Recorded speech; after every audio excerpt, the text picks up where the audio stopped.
এই নাও তোমাদের গচ্ছিত ধন। সেদিন গভীর নিশীথে মহানবী সাল্লাল্লাহু আলাইহি ওয়াসাল্লাম হিজরত করেছেন। তার ঘরে তার বিছানায় শুয়ে আছেন হজরত আলী রাদিয়াল্লাহু তাআলা আনহু।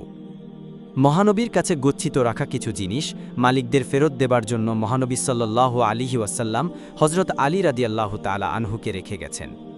হজরতকে হত্যা করতে আসা কুরাইশরা আলীকে মহানবী মনে করে সারা রাত পাহারা দিয়ে কাটাল। ভোরে তারা হজরতের শয্যায় আলীকে দেখে ক্রোধে ফেটে পড়ল। তারা হজরত আলীকে তরবারির খোঁচায় জাগিয়ে বলল, এই মুহাম্মদ কোথায়? নির্ভীক তরুণ হজরত আলী উত্তর দিলেন, আমি সারা রাত ঘুমিয়েছি আর তোমরা পাহারা দিয়েছ, সুতরাং আমার চেয়ে তোমরাই সেটা ভালো জানো। হজরত আলীর উত্তর তাদের ক্রোধে ঘৃতাহুতি দিল। তারা তাকে শাসিয়ে বলল, মুহাম্মাদের সন্ধান তাড়াতাড়ি বল, নতুবা তোর রক্ষা নেই। হজরত আলীও কঠোর কণ্ঠে বললেন, আমি কি তোমাদের চাকর যে তোমাদের শত্রুর গতিবিধি লক্ষ্য রেখেছি? কেন তোমরা আমাকে বিরক্ত করছো? একটু থেমে আলী কয়েকজনের নাম ধরে ডেকে বললেন, তোমরা আমার সাথে এসো, তোমাদের জন্য শুভ সংবাদ আছে। কথা শেষ করে হজরত আলী পথ ধরলেন। যাদের নাম উল্লেখ করলেন তিনি, তারাও তার পিছু পিছু চলল। তাদের হাতে উলঙ্গ তরবারি। তাদের মনে একটি ক্ষীণ আশা, হয়তো হজরত আলী তাদেরকে মুহাম্মদ সাল্লাল্লাহু আলাইহি ওয়াসাল্লামের সন্ধান দিতে নিয়ে চলেছেন। হজরত আলী এক গৃহদ্বারে গিয়ে দাঁড়ালেন।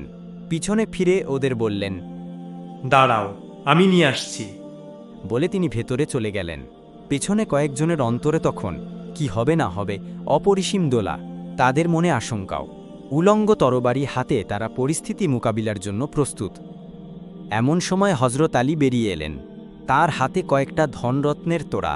তিনি তাদের সামনে উপস্থিত হয়ে ধনরত্নের তোড়া তাদের সামনে ধরে বললেন, নাও, তোমরা নাকি বহুদিন পূর্বে তোমাদের ধন রত্নাদি হজরত মুহাম্মদ সাল্লাল্লাহু আলাইহি ওয়াসাল্লামের কাছে গচ্ছিত রেখেছিলে, ভেবেছিলে গচ্ছিত ধন আর পাবে না। আজ তিনি তোমাদের অত্যাচারেই দেশত্যাগী হয়েছেন, কিন্তু তোমাদের গচ্ছিত সম্পদ তোমাদের হাতে পৌঁছে দেওয়ার ব্যবস্থা করে গেছেন। এই নাও তোমাদের গচ্ছিত ধন। এই কুরাইশরা যে এত শত্রুতার পরও তাদের ধনরত্ন ফিরে পাবে সে কথা কল্পনাও করেনি। তাই তারা বিস্ময় বিমূঢ় হয়ে পরস্পর বলাবলি করতে লাগল, সত্যই কি আলামিনের ন্যায় বিশ্বাসী ও সত্যবাদী লোক বিশ্বে আর নেই? তবে কি তিনি সত্য পথেই আছেন? আমরাই ভ্রান্ত পথে আছি। তাকে আঘাতের পর আঘাত দিয়ে পেয়েছি নিঃস্বার্থ প্রেমের আহ্বান, মানুষ হবার উপদেশ। আজ তার প্রাণ নিতে এসেছিলাম, প্রাণ দিতে না পেরে দিয়ে গেলেন গচ্ছিত ধনরত্ন। আহ, মুহাম্মদ সাল্লাল্লাহু আলাইহি ওয়াসাল্লাম যদি আমাদের ধর্মদ্রোহী না হতেন, তার পদানত দাস হয়ে থাকতেও আমাদের কিছুমাত্র আপত্তি ছিল না।